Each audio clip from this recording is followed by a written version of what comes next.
13h, 14h. Europe 1, 13h. Et on poursuit notre discussion sur les grandes questions d'actualité sur Europe 1, toujours avec vous, Mickaël Dorian, et vos débatteurs du jour, Elliot Maman et Joseph Massescaron. Et on va parler maintenant de la situation militaire en Israël. Le ministre israélien de la Défense, Israël Katz, hausse le ton et menace de détruire la ville de Gaza si le Hamas n'accepte pas la paix aux conditions israéliennes, notamment la libération de tous les otages. Cette offensive coïncide avec les négociations de cessez-le-feu acceptées par le Hamas, mais Israël demeure toujours réticent à s'engager pleinement dans ces discussions. Joseph Massescaron, l'offensive à Gaza, est-ce une nécessité militaire ou est-ce qu'on est dans la tactique politique de pression à l'égard du Hamas? Il y a une pression d'abord. C'est d'abord la pression. Et la pression, elle est absolument nécessaire. On ne peut pas parler de Gaza sans d'abord commencer par parler des otages. Je sais bien qu'on a les mémoires de plus en plus, la mémoire courte de mémoire de poisson rouge. Mais moi, j'ai encore dans la tête, il n'y a rien à faire, je ne peux pas me l'enlever ça de la tête, les images et les visages de Kfir et d'Ariel. Et le silence de plomb, cette chape de plomb qui ensuite s'est abattue dans la majorité des médias français. Vous vous rendez compte? Ce qui est arrivé à Kfir et Ariel, c'est juste fou. Et ces plans où le Hamas a obtenu, les derniers plans, la libération de prisonniers palestiniens dans les geôles israéliennes, certains ayant commis des attentats, quand même, je rappelle, ou ayant participé à des attentats, et rendant des otages, oui, des otages, mais ils les rendaient dans des cercueils. Est-ce que vous vous rendez compte? Et ça, franchement, je comprends pas. Je comprends pas les personnes qui nient ces faits, qui sont des faits qui peuvent être constatés. Que la population de Gaza est otage du Hamas, ça ne fait aucun doute. Mais d'abord, je dirais, avant tout, il faut qu'il libère les otages. Et même d'abord, il devrait libérer les otages, le Hamas, sans aucune condition, vu ce qu'ils ont perpétré sur les otages avant.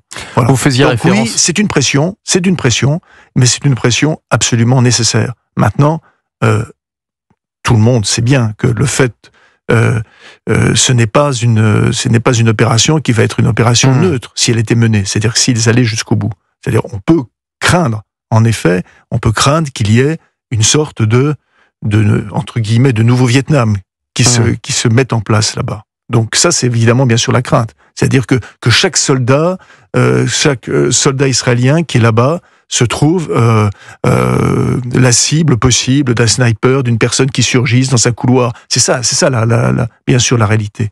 Donc oui, on est là dans une situation qui est absolument intenable, mais est-ce qu'il y a un autre moyen que de faire pression et de dire au Hamas, tout simplement, rendez les otages.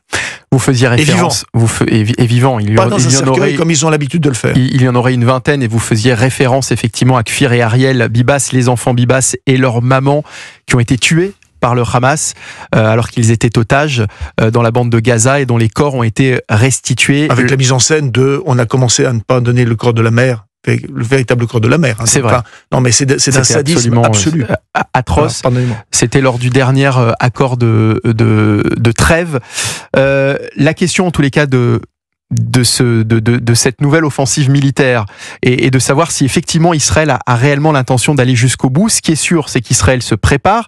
Les 60 000 réservistes sont en train de se préparer et effectivement, cette nouvelle phase de la guerre semble imminente. C'est ce que nous disait Joshua Zarka, ambassadeur d'Israël en France. Il était l'invité d'Europe 1 Soir hier.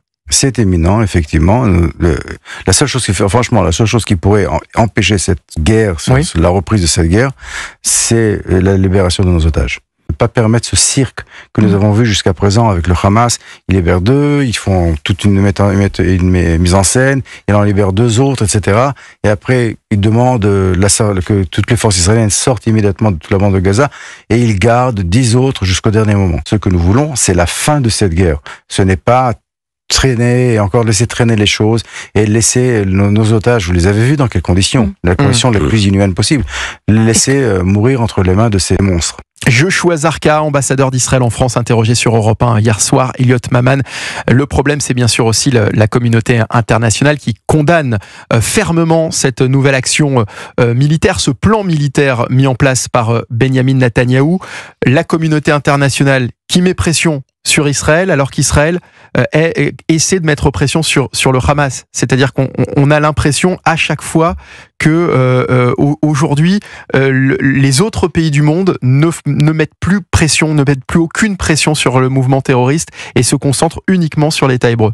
Par ailleurs, cette perspective d'opération militaire est en effet condamnée par l'intégralité des gouvernements du monde, puisque même aux États-Unis, si Donald Trump a un soutien beaucoup plus affirmé que son prédécesseur s'agissant des éventuelles opérations militaires que Israël peut conduire, Donald Trump estime qu'il faut absolument que la pression à l'heure actuelle exercée d'un point de vue surtout rhétorique contre le Hamas puisse permettre la libération de l'intégralité des otages encore détenus à Gaza d'un seul coup. Pour que cette opération n'ait pas lieu. Et avant une quelconque opération, exactement. Alors, ce qui reste vrai, c'est que les signaux envoyés par Israël au Hamas doivent a priori préoccuper l'organisation terroriste, puisque les 60 000 réservistes qui ont reçu leur ordre de mobilisation iraient donc rejoindre 70 000 soldats déjà déployés dans des opérations militaires. Ce serait donc tout de même une mobilisation extrêmement massive, surtout au vu du nombre de terroristes qui resteraient au sein du Hamas, que l'on estime entre 15 et 20 000, plutôt des jeunes, pas nécessairement les mieux formés. Et par ailleurs, le plan qui est véritablement prévu selon les communications que l'on a eues de l'état-major serait tout de même rendrait la situation très compliquée sur le terrain, certes pour Tsahal, mais aussi pour le Hamas, parce que il précéderait donc à une quelconque intervention dans Gaza City l'évacuation de l'intégralité des civils qui seraient à l'heure actuelle dans la ville. On parle de 800 000 personnes, donc ce serait une opération absolument massive, dont je peine d'ailleurs à comprendre comment elle pourrait véritablement se déployer d'un point de vue purement logistique. Donc c'est aussi pour ça que j'ai vraiment l'impression que c'est une pression verbale qui est mise par le gouvernement israélien sur le Hamas, et que l'opération que l'on nous promet, si vraiment elle devait être déployée, ne serait pas aussi rapide que celle que l'on nous vend. Parce que évacuer 800 000 personnes, surtout dans les conditions actuelles dans la bande de Gaza et tout particulièrement à Gaza City, ça ne se fait pas en un claquement de doigts, on va dire. Mais du moment que ces 800 000 civils seraient évacués, il n'y aurait donc plus que dans Gaza City des terroristes du Hamas, c'est-à-dire que les terroristes du Hamas seraient mis à nu, mais également les éventuels otages qui resteraient. Et je peine là aussi à imaginer que Tsahal ait véritablement envie de se retrouver dans une ville où il ne resterait plus que des terroristes et des otages. Et des otages, c'est-à-dire sur la vie des otages serait totalement mise en jeu. On a beaucoup répété depuis le début de cette guerre que le Hamas se servait de ses civils tels des boucliers humains, mais imagine-t-on l'émotion et la polémique, mais incommensurable, dans le monde qui surgirait exactement si le Hamas devait se servir d'otages tels des boucliers humains et que Tsahal ne parvenait pas, avant une opération, à identifier la cible qu'ils ont en face d'eux, si le Hamas parvenait précisément à mettre un otage à la place d'un terroriste. Donc c'est pour ça que je pense que véritablement là, on a en effet le déploiement d'une rhétorique très massive et la mise en avant de plans qui semblent absolument définitifs, parce que personne ne veut véritablement que cette opération-là dans Gaza City aille jusqu'à son terme. Pour le moment, le Hamas a accepté un plan de cessez-le-feu, un accord de trêve de 60 jours avec une libération partielle des otages. Ce qu'on comprend clairement, Joseph Massescaron, c'est qu'aujourd'hui, Israël ne veut plus d'un accord de cessez-le-feu. Israël demande une capitulation totale du Hamas ou une poursuite des opérations militaires. Bah écoutez, c'est clair, parce que comme l'ambassadeur... Oui, c'est qui paraît légitime aussi, hein. C'est tout à fait légitime, parce que depuis le début, on a l'impression que le Hamas joue avec les otages. Je peux malheureusement que redire ce que j'ai dit, c'est-à-dire que moi je suis frappé depuis le début que il semble, je sais pas, à l'opinion publique mondiale normale que des otages soient rendus, mais qu'ils soient rendus dans des cercueils. Moi je trouve ça, mais vraiment, homme vivant contre terroriste vivant contre cercueil. C'est un marché de dupes de toute façon. Et surtout le rapport, hein, parce que vous savez qu'à chaque négociation, c'est et de 10 à 1000, oui, c'est ça, absolument. Ce qui est totalement surréaliste, c'est-à-dire dans aucun accord, ça n'a jamais été vu. Aucun. C'est du jamais vu. Non, c'est du jamais vu. Mais ça, c'est évidemment, c'est la tradition. C'est l'honneur également d'Israël de montrer quel poids Israël met justement sur la valeur humaine et sur la personne humaine. Même quand la personne est ramenée dans un cercueil. Ces images sont absolument abominables. Vraiment, sont vraiment terrifiantes.